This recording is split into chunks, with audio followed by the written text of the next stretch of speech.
Son las 2 de la mañana y estás despierto de nuevo. No hay razón visible. El día estuvo bien, o al menos estuvo.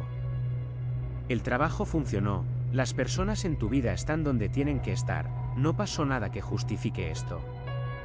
Y sin embargo algo te impide dormir.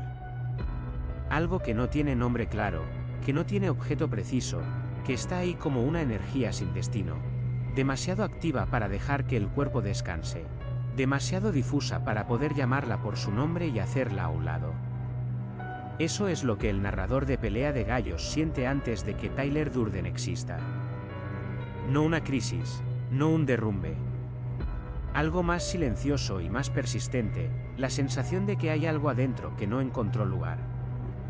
Que fue acumulándose sin que nadie lo note, sin que él mismo lo note, hasta que el peso se volvió insostenible de una manera que el sistema no podía seguir ignorando. Tyler Durden no aparece de la nada. Aparece de algo. De todo lo que el narrador aprendió a no sentir, a no mostrar, a no nombrar. De la rabia que no tenía permiso de existir.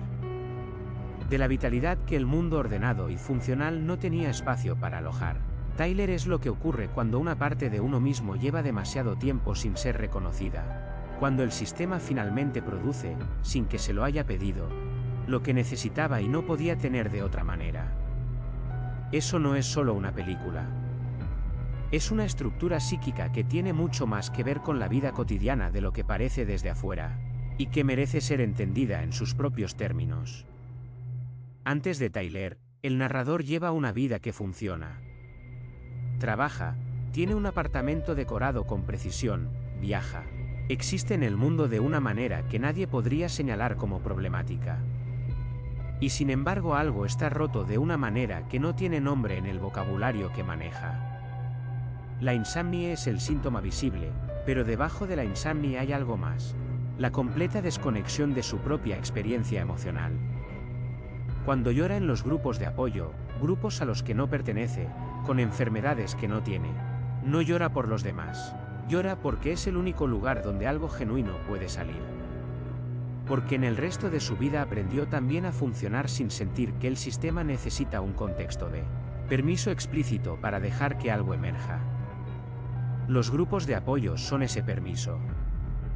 No la realidad, el acceso a una realidad que debería ser la suya pero que le resulta inaccesible en los contextos ordinarios. Eso es algo que muchas personas reconocen aunque nunca hayan puesto un pie en un grupo de apoyo.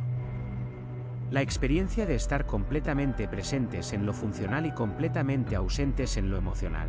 De hacer lo que se supone que hay que hacer, decir lo que se supone que hay que decir, ocupar el espacio que se supone que hay que ocupar, y al mismo tiempo tener la sensación persistente de que hay algo dentro que no está siendo tocado por nada de eso. Como si hubiera una distancia entre el que funciona y el que siente, y esa distancia se hubiera vuelto tan normal que ya no se nota.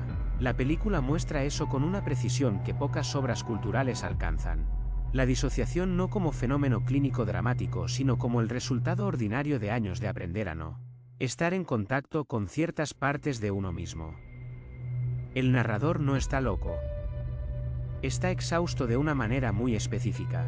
Exhausto de ser solo la parte de sí mismo que el mundo sabe recibir.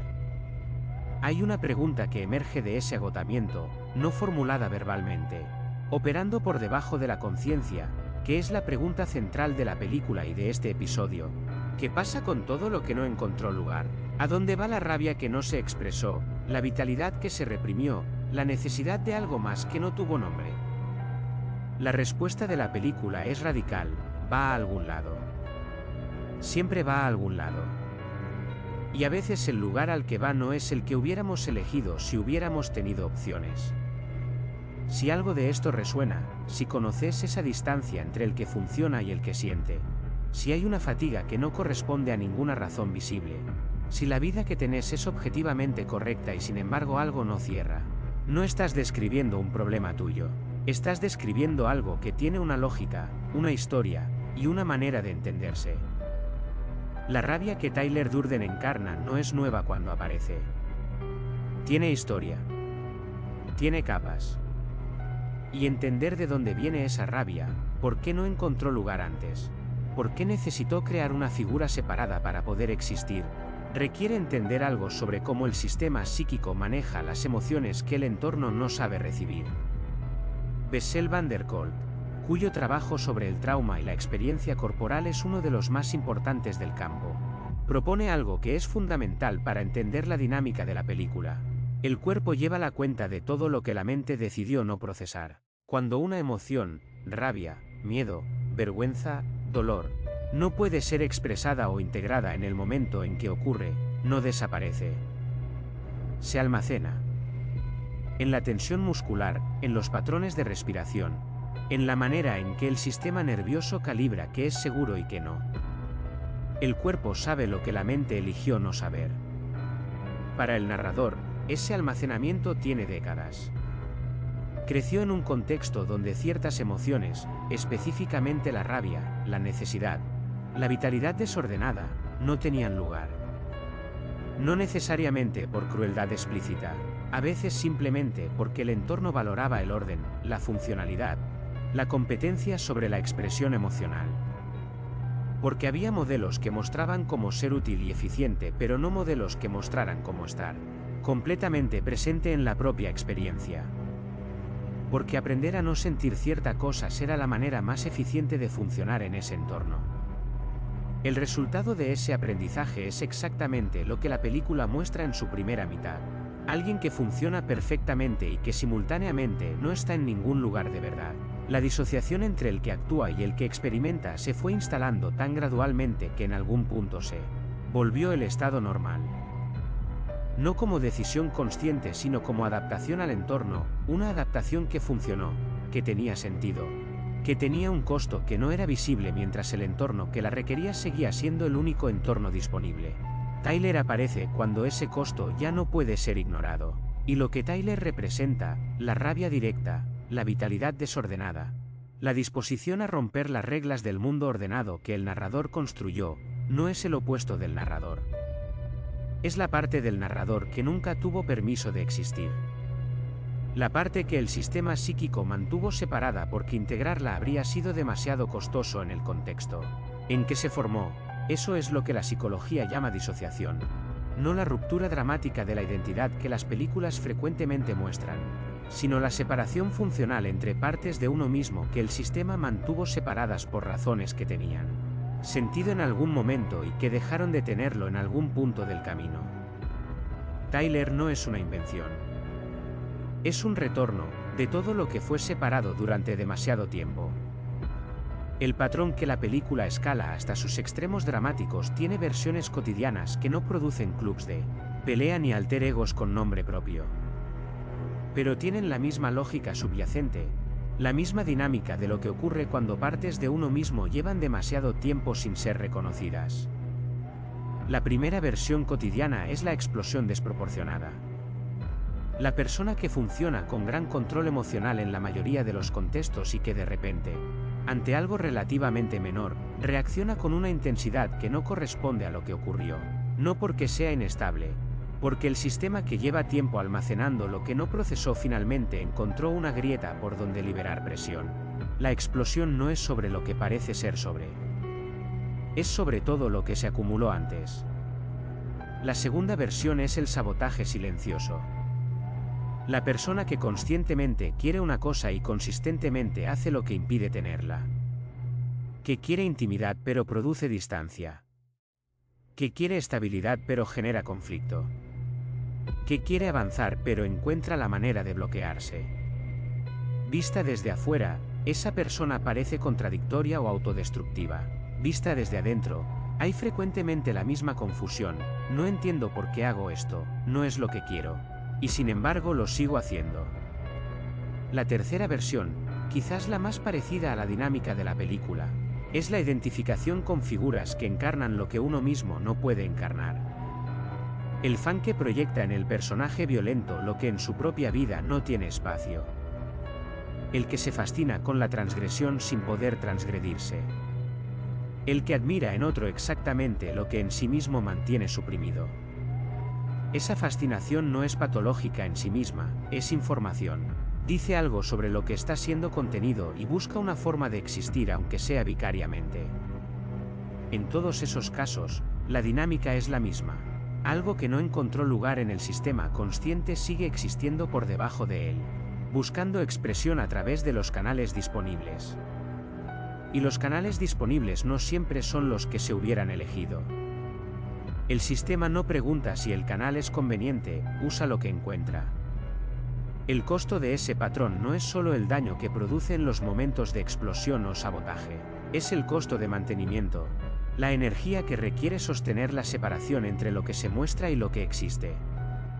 Esa energía tiene que venir de algún lado, y frecuentemente viene de exactamente el lugar donde debería estar la vitalidad, la presencia, la capacidad de estar genuinamente en contacto con la propia experiencia.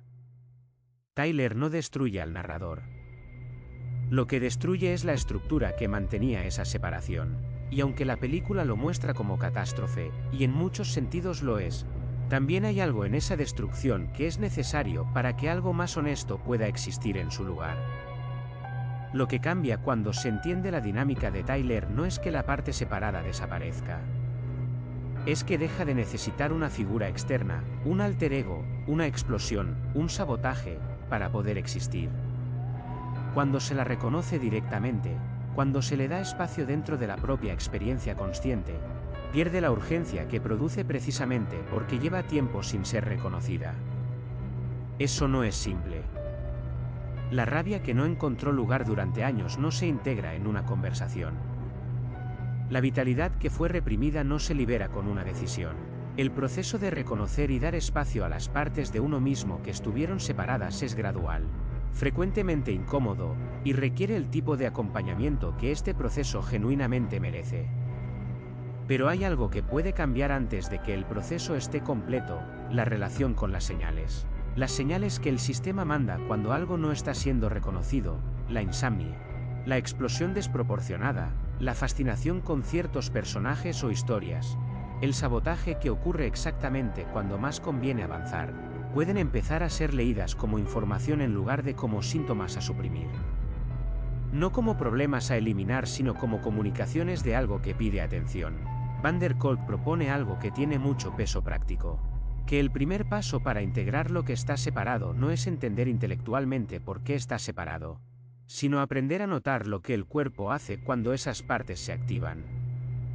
Antes de que la mente sepa qué está pasando, el cuerpo ya lo sabe.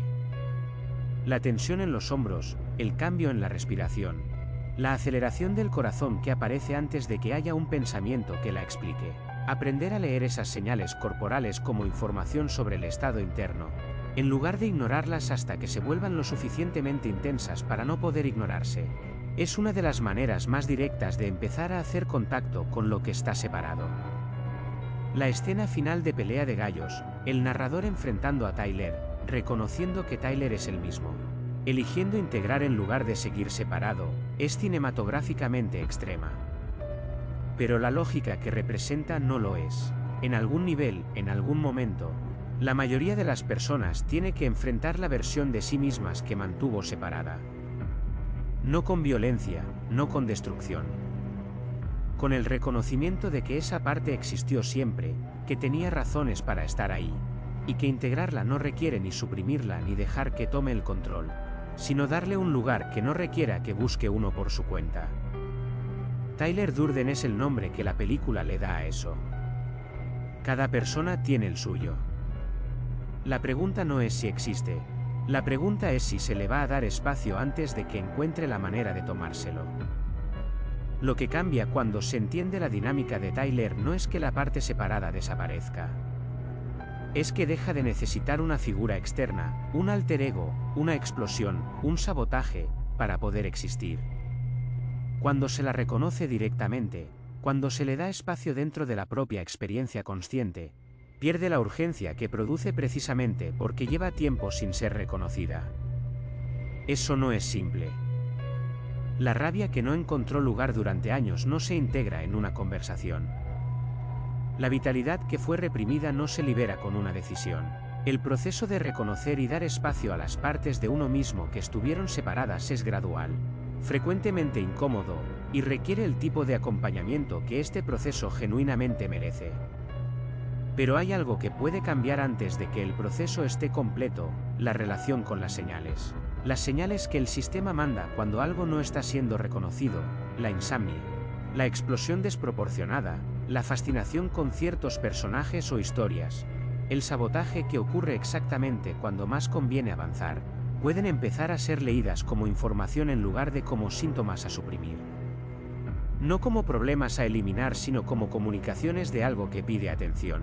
Van der Kolk propone algo que tiene mucho peso práctico: que el primer paso para integrar lo que está separado no es entender intelectualmente por qué está separado, sino aprender a notar lo que el cuerpo hace cuando esas partes se activan. Antes de que la mente sepa qué está pasando, el cuerpo ya lo sabe. La tensión en los hombros, el cambio en la respiración, la aceleración del corazón que aparece antes de que haya un pensamiento que la explique. Aprender a leer esas señales corporales como información sobre el estado interno, en lugar de ignorarlas hasta que se vuelvan lo suficientemente intensas para no poder ignorarse, es una de las maneras más directas de empezar a hacer contacto con lo que está separado. La escena final de Pelea de Gallos, el narrador enfrentando a Tyler, reconociendo que Tyler es el mismo, eligiendo integrar en lugar de seguir separado, es cinematográficamente extrema. Pero la lógica que representa no lo es. En algún nivel, en algún momento, la mayoría de las personas tiene que enfrentar la versión de sí mismas que mantuvo separada. No con violencia, no con destrucción.